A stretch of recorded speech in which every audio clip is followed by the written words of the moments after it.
there, this is Dr. Jay Burns. Welcome to the next edition of Laser Guru. I just want you to know before I start exactly why I'm doing this. I've been doing this for 38 years. I've got no axe to grind. I'm not mad at anybody. But what I'm trying to do is to help patients in one regard, but in Laser Guru, I'm also trying to help my colleagues. I'm the nurse practitioners, the estheticians, the doctors, colleagues in the med spa business. I don't want to be too presumptuous to say that I've got the corner on knowledge, but I have done this for 38 years. I'm honest. I'm going to tell you what's on my heart. I might be wrong, but I'm right most of the time because this has been my life. And so I want to share you a couple of things today. Again, I'm not trying to throw people under the bus, but people keep saying these crazy claims that aren't true, and I just want to make sure you know how to navigate this world. And so one of them is looking at photographs.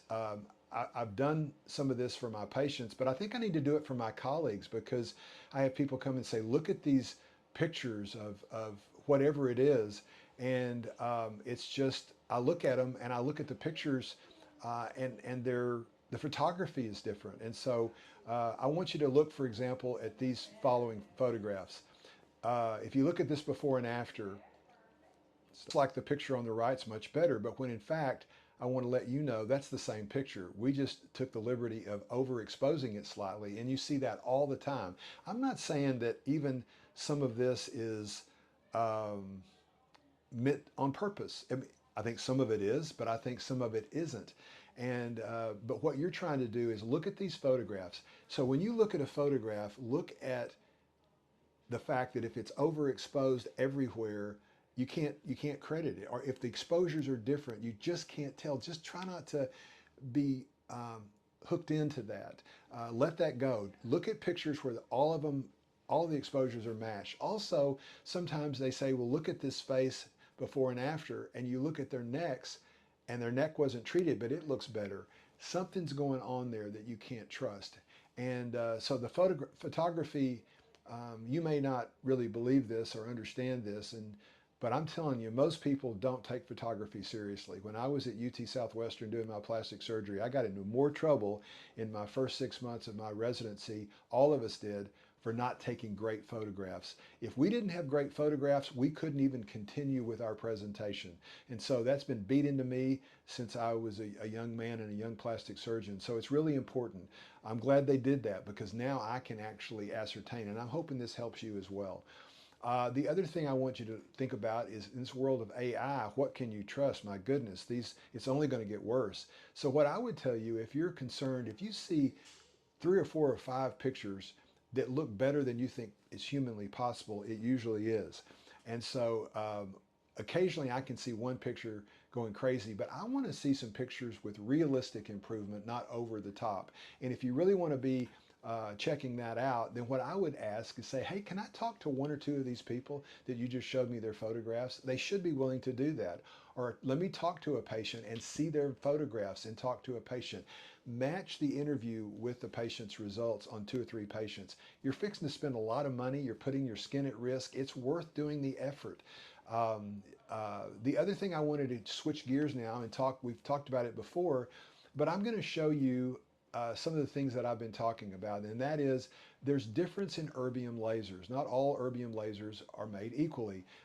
There's a laser out there that's a 1910 diode laser, and I had it here in my office for many, many months, and it's really an underpowered laser. It's a 10-watt laser as opposed to a 40-watt laser from Cyton, and so I can just turn my Cyton down and get the results that we're getting with this diode laser.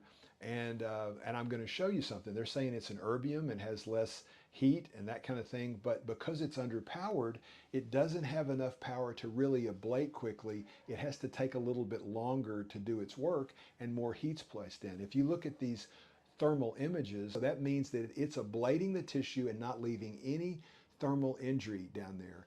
If you look at the one on the right, that's the competitor's erbium, the 1910 erbium laser, and it's underpowered, and look how much heat is being put in the skin.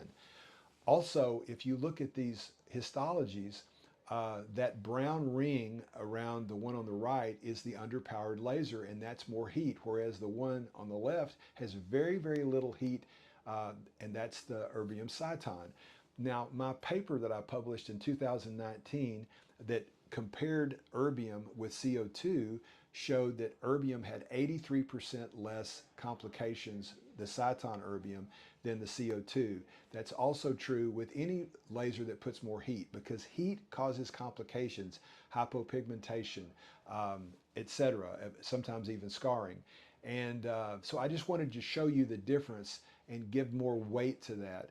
I talked about the difference in erbium and CO2. So if you look at this same thermal imaging, here's a CO2 injury as opposed to a erbium injury, and you can see how much heat is placed down, because when you lay that down, you're seeing the yellow thermal image, which impacts heat. Yellow and red means a lot of heat.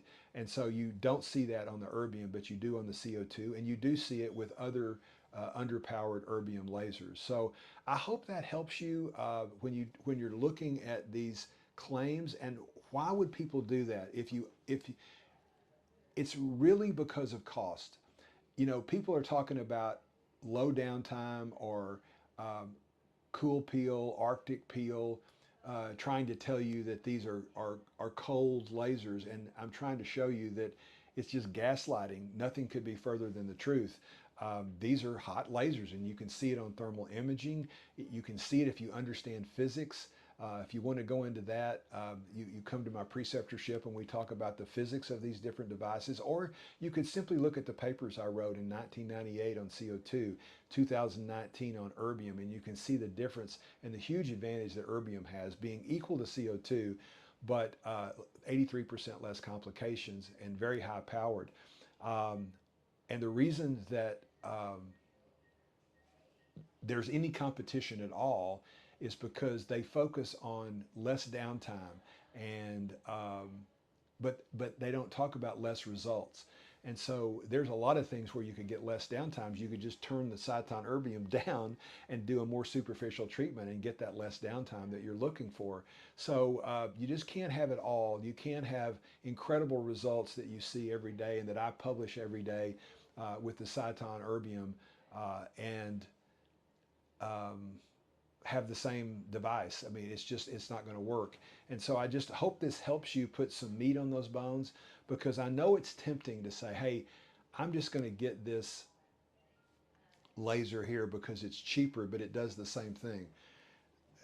You, it just doesn't work like that. And so I'm hoping that these kind of informational pieces help you understand going down the road. If that's what you want, that's fine. I talked to somebody the other day that said, I just need this device because it's the new shiny object. And my mind was blown. They were totally serious. They just wanted, because there was a buzz about it. You know, I'll give you a perfect example. There's a buzz right now about monopolar RF. And the monopolar radio frequency is something that is old news, and they're saying that it's going in two different frequencies, but it's still monopolar RF, which is less predictable. The measuring of impedance is not nearly as accurate as if you have needles in place. And so all of this stuff is just a new shiny object, but it's old news. So I'm not trying to, again, throw people under the bus. I'm trying to help you, my colleagues, make the right decision. And so I hope this helps you. I enjoy doing it. Again, like I say, I don't claim to have the corner on all knowledge. And if I do, you contact us and let us know, and we'll make a retraction. But this is something I've been doing every day: research, clinical work, working with almost every company. And a lot of the companies that I mentioned, I worked with CO2, monopolar RF. I've written 9 papers on radiofrequency microneedling. The fact is that I'm just trying to help you, and I hope this does. So stay tuned for our next Laser Guru, where we'll take the next hill. That means